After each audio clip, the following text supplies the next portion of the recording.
I will ask you, my friend, what is the most awful thing you did when you were a child? You might say, I caused a little harm to someone, or I stole $10 from my mother, but you will not say, I tricked a bank or cheated people and gained $2.5 million when I was 15 years old. The hero of our story, Please. My name is Frank Abagnale. He is considered the youngest and smartest con artist America knew in the 1960s. He was born on April 27, 1948, to a French mother, Paulette, and an American father, William. Frank lived a stable life in New York and was the third child among four. His father was a wealthy man, and as we know, a lot of money corrupts morals, and even a little money by God also corrupts. The father got busy with work trips and hunting, neglecting his home and wife. It is natural for her to ask for a divorce, but I think it is not natural for her to ask for a divorce. The man works hard to provide her with a secure life, but Frank's mother will tell me. Piss off. After the divorce, Frank decided to live with his father and work in his library. Frank was hanging out with a group of fellas who stole small items from any store until he turned 15. Then, he decided to pull off his first con, starting with his father. No. Wait.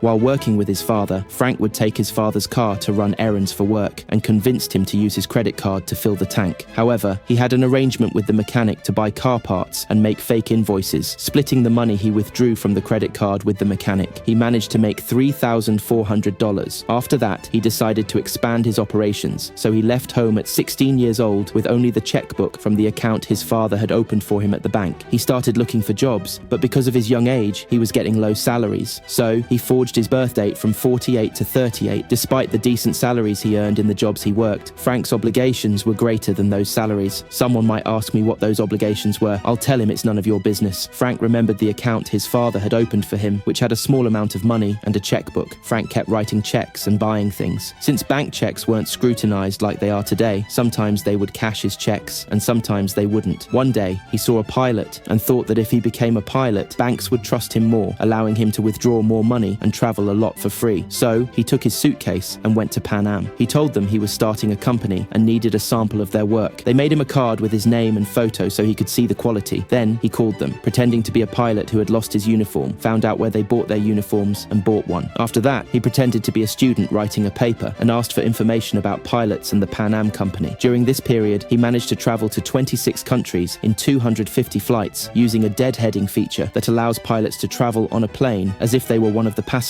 to pick up a plane from a certain airport and bring it back. In addition, he stayed in luxurious hotels at the company's expense and cashed checks with the company's seal to get his salary as if he were working for them. If you ask me, I'll say he deserves a salary for all that effort, but the company owner will tell me. What in the hell is wrong with you? He kept this up for 2 years until he feared being discovered and decided to move on to Georgia State. In Georgia, he said his name was Frank Williams and that he was a doctor from California here on vacation to finish some research. Everything was going fine until one day his neighbor, a doctor, knocked on his door and invited him to visit the hospital where he worked. The neighbor offered him a temporary supervisor position until they could find a replacement. Frank forged a Harvard degree and read up on pediatrics, becoming the supervisor of 8 doctors and 40 nurses. Whenever someone asked him a question he didn't know, he would say it was basic knowledge and leave them. If you ask me if he really said that, I'll tell you to go ask him yourself. One day, he felt he was about to be discovered when a nurse told him a child was cyanotic due to low oxygen levels, a term he didn't understand. Feeling guilty, Frank fled to Louisiana. There, he met a woman he knew from when he pretended to be a pilot and told her he was a lawyer who graduated from Harvard. She introduced him to a lawyer who needed someone to work with him. Frank's conscience didn't allow him, so he threw that last line in the trash and forged a Harvard degree.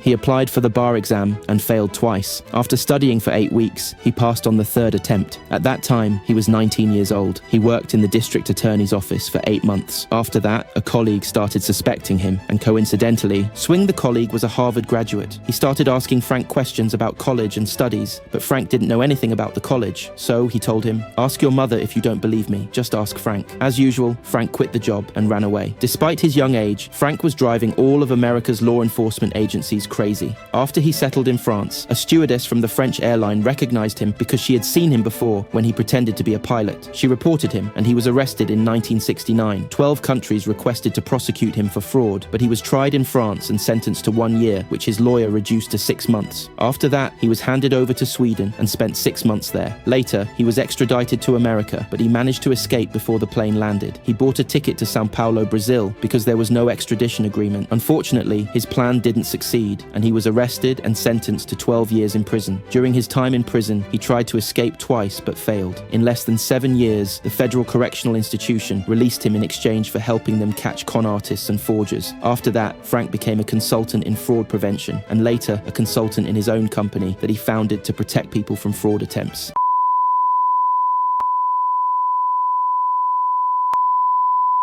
In the end, I want you to con me and steal the like and subscribe button from me. I said